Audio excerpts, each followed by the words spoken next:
Magandang araw sa ating lahat. Narito po muli ang inyong lingkod.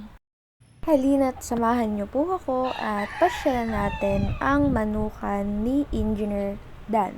Pero bago po yun, shoutout nga po pala sa ating mga viewers, sa mga nagla-like at share ng ating mga videos at lalong-lalo na sa ating mga subscribers. Maraming salamat po.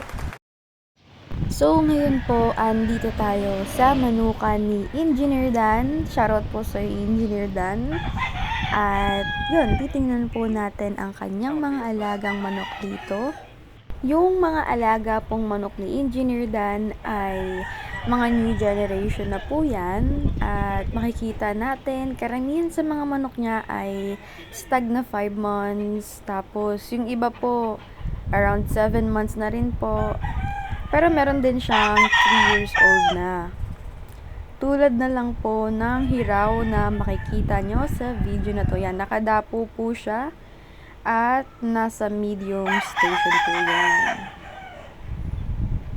Next naman po ay ang bulik, 7 months old, pero mataas at malaki din po ang katawan.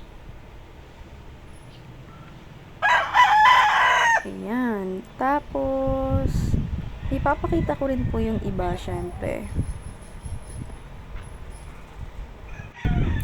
Merong 7 months old na alimbuyugin, pero mataas din po ito. Ayan. At hindi lang po yan, ipapakita ko pa po ang kanyang mga pullets. Yan, dito po banda. So, ayan po ang kanyang pullet. Pure black po ito. Bulik na 4 months old. At ayan, mga bagong patubo niya dito. At kung gusto niyo pong makita in person yung mga alagang manok ni Engineer Dan, pwede naman po dahil dito lang yan located sa Nia Village, dito po sa Sauyo, Quezon City. Comment lang po kayo dyan sa ibaba if ever na may tanong kayo. Yun lang po.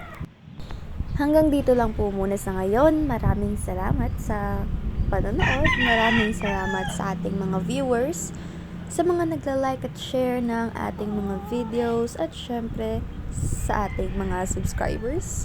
Shoutout po sa inyong lahat. Maraming salamat at God bless!